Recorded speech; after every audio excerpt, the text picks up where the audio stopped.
గుంటూరు జిల్లా అధ్యక్షులు మాజీ మంత్రి శ్రీ అంబటి రాంబాబు ప్రశ్న. వైసీపీ అంటే నేరస్తులకు కొమ్ము కాసే పార్టీ నక్క ఆనందబాబు మీడియా సమావేశం. తెలంగాణ భవన్లో బీఆర్ఎస్ నాయకుల ప్రశ్న.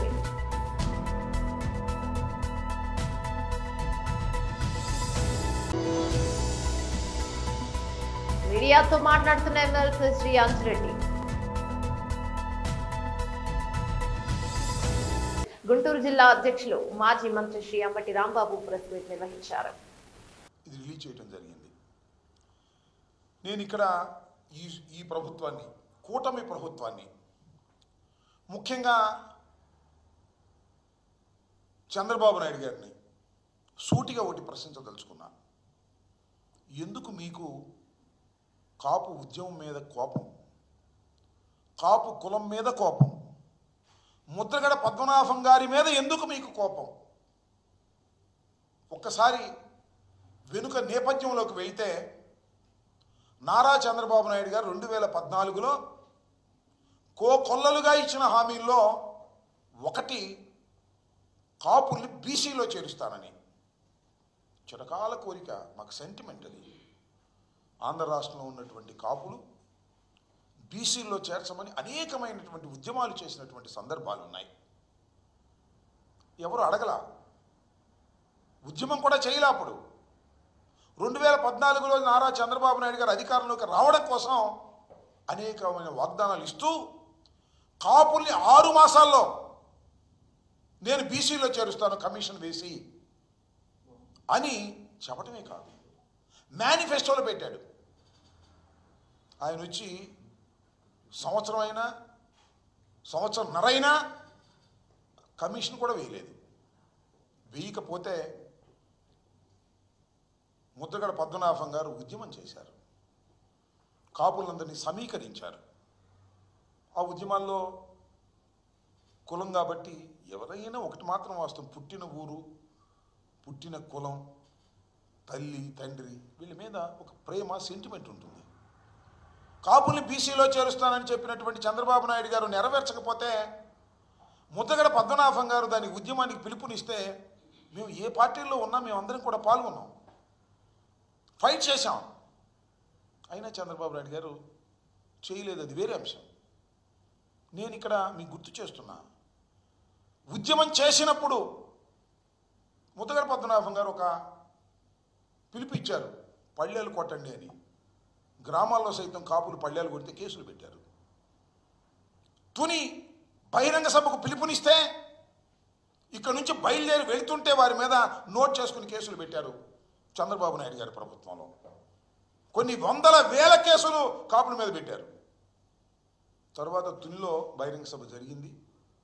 పెద్ద ఎత్తున కాపు సమాజం అంతా వచ్చింది, కాపుల్ని బీసీలో చేర్చాలని గర్జించింది. అక్కడ ఒక సంఘటన జరిగింది. రత్నాచల్ ఎక్స్ప్రెస్ ఆ బహిరంగ సభకు దగ్గరలోనే ఉన్న ట్రాక్ మీద కాలిపోయింది, దహనం అయింది. అది కాపులే తగలబెట్టారు అని చంద్రబాబు నాయుడు గారి ప్రభుత్వం కేసు పెట్టింది. వైసీపీ అంటే నేరస్తులకు కొమ్ము కాసే పార్టీ నక్క ఆనందబాబు మీడియా సమావేశం నిర్వహించారు. లేకపోతే ఏంటి, 5 ఏళ్ళు సీఎంగా చేశాడు, 5 ఏళ్ళు ప్రతిపక్ష నాయకుడిగా ఉన్నాడు. ఒక రౌడీ షీటర్లు, స్నేచర్స్, బ్లేడ్ బ్యాచ్లు, గంజాయి బ్యాచ్లు,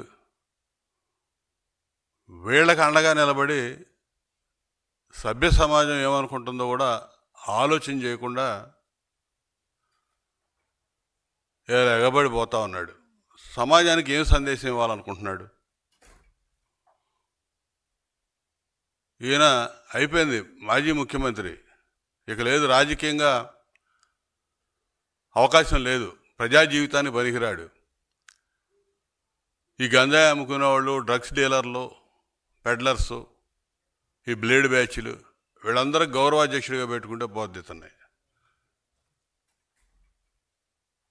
లేకపోతే మద్యం కుంభకోణం, రాష్ట్రంలో వేల కోట్ల రూపాయల మద్యం కుంభకోణంలో తన సహచరులు, అనుచరులు, బంధువులు, మిత్రులు అందరూ కూడా జైలుకి వెళ్తా ఉన్నాడు ఒకడొకడు.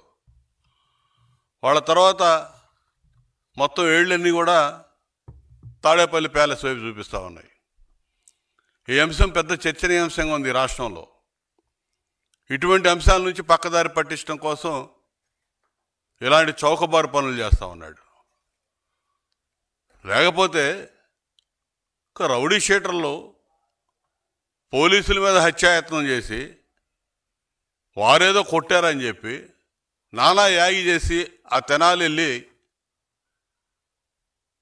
అక్కడ ఏదో నేరాలు ఘోరాలు జరిగిపోయినట్టుగా మాట్లాడి వాళ్ళని సమర్థిస్తా.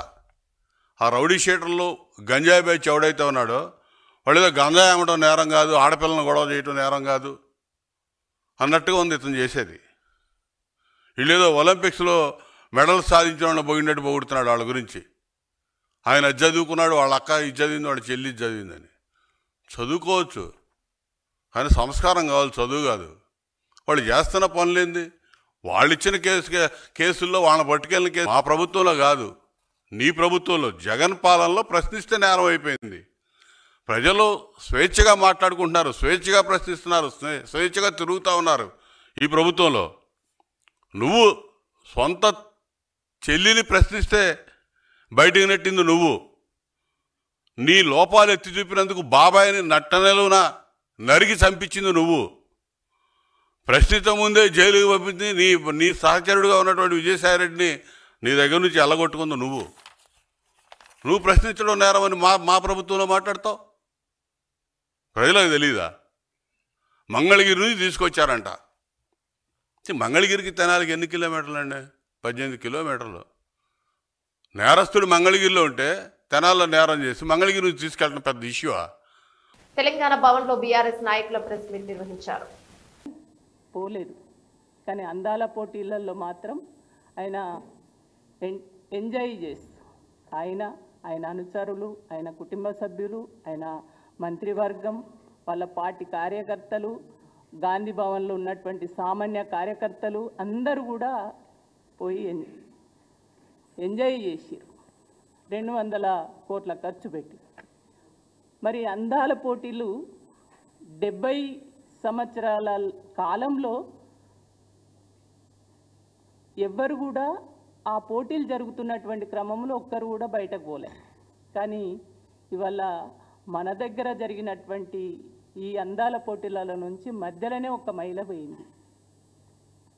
అంటే మధ్యలోనే పోయింది అని అంటే ఆమె ఈ స్థాయికి రావడానికి అంటే అందాల ఒక అందంగా ఉంటేనే ఈ పోటీలలో పాల్గొన్నారు. వాళ్ళకు చాలా నైపుణ్యత ఉంటుంది. వివిధ పోటీలలో వాళ్ళు గెలిచి ఈ స్థాయికి వచ్చినటువంటి మహిళలు వాళ్ళు. ఆ మహిళ మధ్యలోనే పోయిందంటే ఎందుకు పోయింది అంటే వీళ్ళు అనుసరించినటువంటి తీరు, వీళ్ళు ఆ మహిళలతోటి ప్రవర్తించినటువంటి తీరు, వాళ్ళ అవమానపరిచినటువంటి పద్ధతులు ఏవైతే ఉన్నాయో వాళ్ళు ఇక్కడ వాళ్ళను ఒక మనుషులుగా కాకుండా ఒక డ్యాన్సర్లుగానో ఒక వేషాలలాగానో అంటే ఒక డ్యాన్సులు చేసే మనుషులుగా చిత్రీకరించి చూసి ఒక బొమ్మల్లాగా ఆడిపియాలన్నటువంటి ఒక ఆలోచనతోటి ఎక్కడి పడితే అక్కడికి తీసుకెళ్ళడం, గంటలు నిలబెట్టడం, ఇవన్నీ చూసి ఆమె మధ్యలో వెళ్ళిపోయినటువంటి మహిళ ఆమె ఆవేదన అక్కడికి చెప్పుకుంటే ఈ చామాల కిరణ్ రెడ్డి గారు ఏం మాట్లాడుతున్నాడు? ఆయన మతి ఉన్నదా? ఆయనకు అసలు మతి భ్రమించిందా? ఏం మనిషి అసలు? ఒకవైపేమో అందాల పోటీలను పెట్టి ఈ భారతదేశ మహిళలను, తెలంగాణ మహిళల్ని అవమానపరిచిర్రు.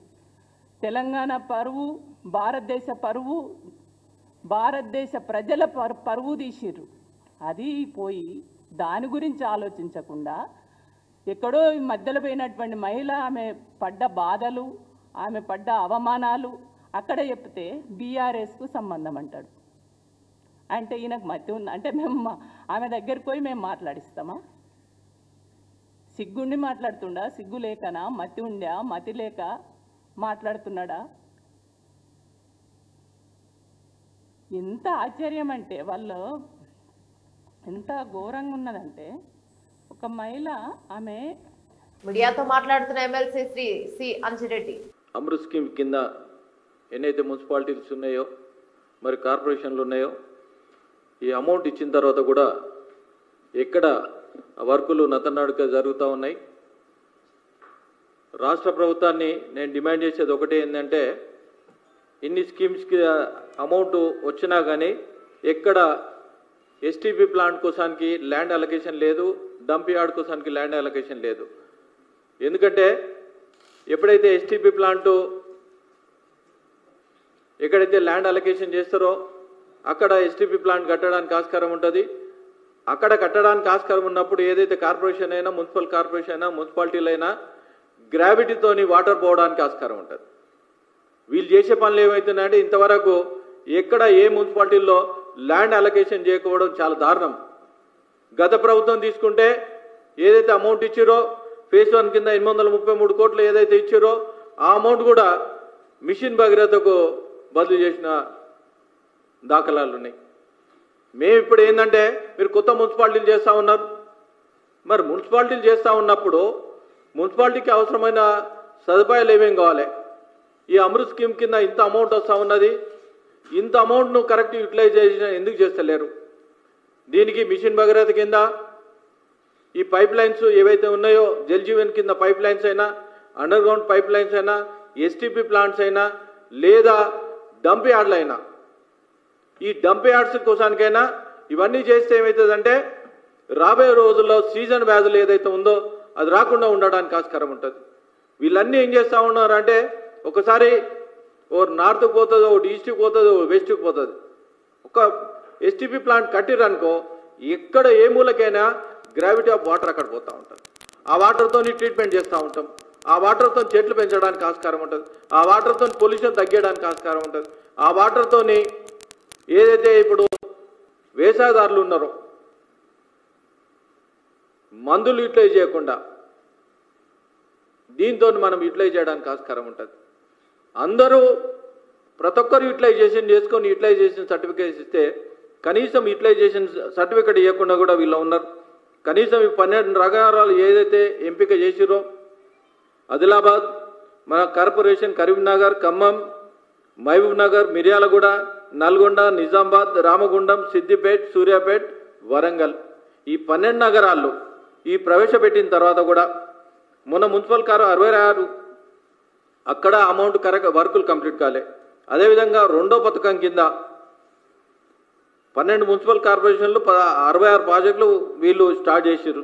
833 కోట్లు ఇచ్చిన తర్వాత దేశంలో కరోనా వైరస్ మరోసారి కలకలం సృష్టిస్తోంది. యాక్టివ్ కేసుల సంఖ్య గణనీయంగా పెరుగుతుండటంతో పాటు మరణాలు కూడా నమోదవుతున్నాయి. మంగళవారం నాటికి దేశవ్యాప్తంగా యాక్టివ్ కోవిడ్-19 కేసుల సంఖ్య 4000 మార్కును దాటింది. గడిచిన 24 గంటల్లో 5గురు ఈ మహమ్మారికి బలయ్యారు. కేంద్ర ఆరోగ్య కుటుంబ సంక్షేమ మంత్రిత్వ శాఖ విడుదల చేసిన తాజా గణాంకాల ప్రకారం ప్రస్తుతం దేశంలో మొత్తం 4026 యాక్టివ్ కేసులు కోవిడ్ కేసులున్నాయి. దేశంలో నమోదవుతున్న కేరళలో ఇక కేసుల సంఖ్య అగ్రస్థానంలో కొనసాగుతోంది. మంగళవారం ఒక్కరోజు కేరళలో 171 కొత్త కేసులు వెలుగు చూడగా రాష్ట్రంలో మొత్తం యాక్టివ్ కేసుల సంఖ్య ఇక 1416కు చేరింది. దేశ రాజధాని ఢిల్లీలోనూ కోవిడ్ కేసుల సంఖ్య గణనీయమైన పెరుగుదల కనిపించింది. కొత్తగా 124 మందికి వైరస్ సోకినట్లు నిర్ధారణ కావడంతో ఢిల్లీలో యాక్టివ్ కేసుల సంఖ్య 393కు పెరిగింది. మహారాష్ట్రలో తాజాగా 69 కొత్త కేసులు నమోదవగా అక్కడ యాక్టివ్ కేసుల సంఖ్య 494కు చేరింది. పశ్చిమ బెంగాల్లో కొత్తగా 11 కేసులు నమోదు కాక ఆ రాష్ట్రంలో యాక్టివ్ కేసుల సంఖ్య 372గా ఉంది.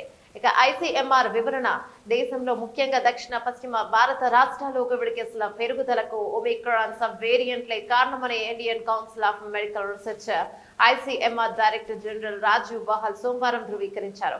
ప్రస్తుతం వ్యాప్తిలో ఉన్న ఈ సబ్ వేరియంట్లు తీవ్రమైనవిగా వర్గీకరించలేదని ఆయన స్పష్టం చేశారు. మేము పరిస్థితిని నిశ్చితంగా పరిశీలిస్తున్నాం. ప్రస్తుతానికి ప్రజలు పరిస్థితిని గమనిస్తూ అప్రమత్తంగా ఉండాలి, కానీ ఆందోళన చెందాల్సిన అవసరం లేదని రాజీవ్ బహాల్ తెలిపారు. నిపుణుల సూచనల మేరకు తగిన జాగ్రత్తలు పాటిస్తూ కోవిడ్ వ్యాప్తిని అరికట్టడంలో ప్రజలు సహకరించాలని అధికారులు విజ్ఞప్తి చేస్తున్నారు. అల్వాల్ ప్రాథమిక ఆరోగ్య కేంద్రంలో ఇండియన్ ఆయిల్ సంస్థ వారి CRS corporate social response services నిధుల ద్వారా మహిత స్వచ్ఛంద సంస్థ సహకారంతో దేశంలోని మొట్టమొదటిసారిగా రేడియేషన్ లేకుండా రొమ్ము క్యాన్సర్ కార్వికల్ క్యాన్సర్ ను తెలుసుకునే అత్యాధునిక స్క్రీనింగ్ ఇనిషియేటివ్ మిషన్ ను మరియు తెలంగాణ డయాగ్నోస్టిక్ మినీ హబ్ ను మల్కాజ్గిరి లోక్సభ నియోజకవర్గం ఎంపీ ఈటెల రాజేందర్ మరియు మల్కాజ్గిరి ఎమ్మెల్యే మరి రాజశేఖర్ రెడ్డి ప్రారంభించారు. కార్యక్రమంలో Medchal Malkajgiri DMHO doctor Umagauri, deputy doctor Shobha, Indian oil corporation limited CGM Badrinath, Kailash Alwal corporator Shanti Srinivas Reddy, Mahita director Ramesh Shekar Reddy, BRS నాయకులు, వైద్య సిబ్బంది, ఆశా వర్కర్లు తదితరులు పాల్గొన్నారు. కష్టపడే వాళ్ళని రోజు పనిచేసే వాళ్ళని మాకేం రోగాలు ఉంటాయి. డే టు డే దేశవ్యాప్తంగా క్యాన్సర్తో చనిపోతున్న వాళ్ళ సంఖ్య పెరిగింది. అందులో ముఖ్యంగా బ్రెస్ట్ క్యాన్సర్ కావచ్చు, సర్వైకల్ క్యాన్సర్ కావచ్చు, లేదా విస్ట్రల్ ఆర్గన్ క్యాన్సర్ కావచ్చు, చాలామంది చనిపోతుంది. ఎర్లీ డిటెక్షన్, క్యాన్సర్లో ఎర్లీ డిటెక్షన్ తప్ప దీనికి ట్రీట్మెంట్ లేదు. నువ్వు ఎంత ఉన్నవాడైనా ఎంత లేనివాడైనా 20 నుంచి 50 లక్షల రూపాయల వరకు ఖర్చు పెట్టుకొని చివరికి డెడ్ బాడీ తప్ప మనకి చచ్చిపోవడం తప్ప బతకాల్సిన. ఇవాళ మహిళలు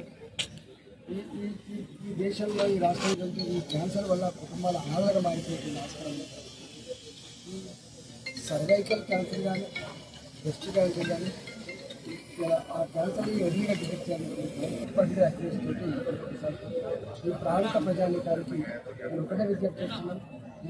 తప్పకుండా మీకు నొప్పున్నా లేకపోయినా క్యాన్సర్ బయటపడేంత వరకు తెలియదు కాబట్టి మాకు మంచిగానే ఉన్నాం కాదని కాకుండా ఎప్పటికప్పుడు 6 నెలలకు మీరు వచ్చి ₹1 ఖర్చు లేకుండా ఈ స్క్రీనింగ్ చేసుకోవాలి. ఇవాళ మల్కాజిగిరి జిల్లాలో రాజకీయాలు ఉంటాయి, నాయకులు ఉంటారు, ఇష్యూ కాదు.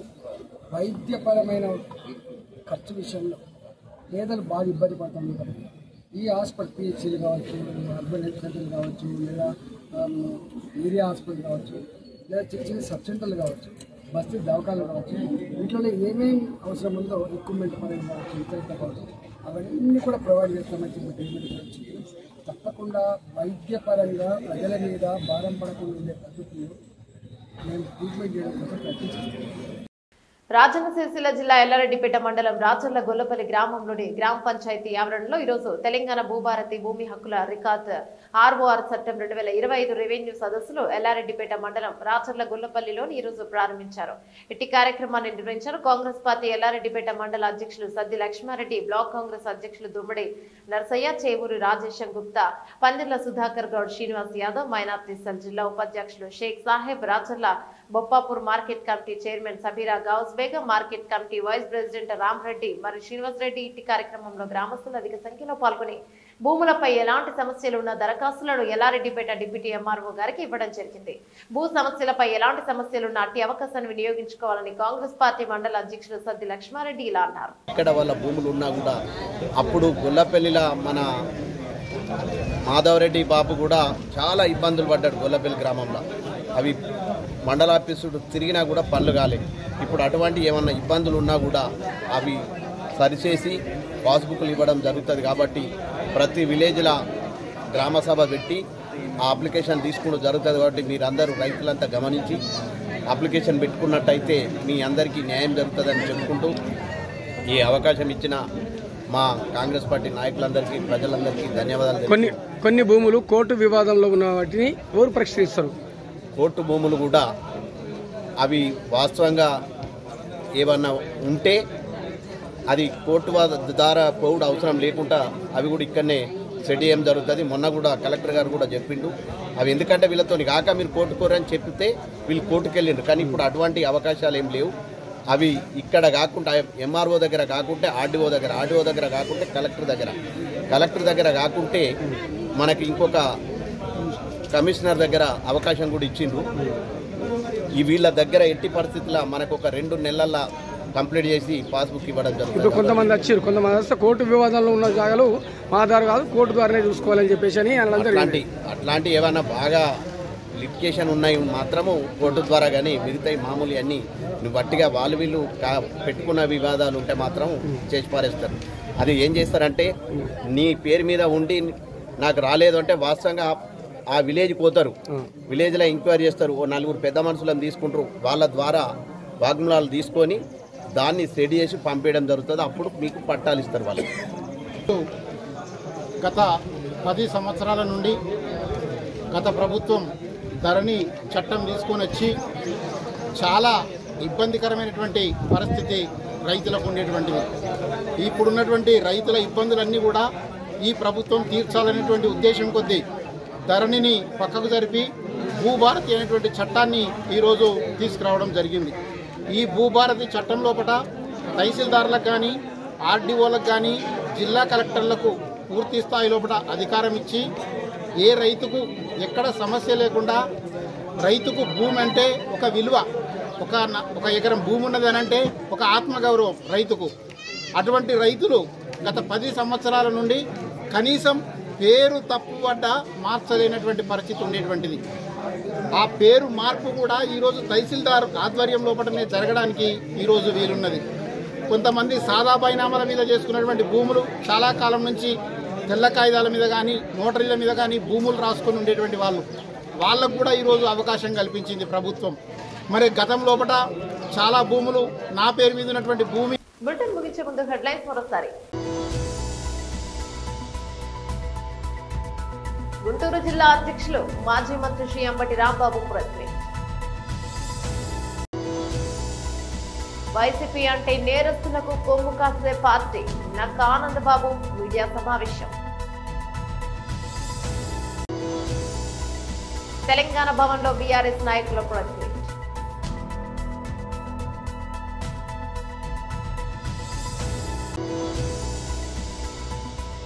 మీడియాతో మాట్లాడుతున్న ఎమ్మెల్సీ శ్రీ అంజిరెడ్డి.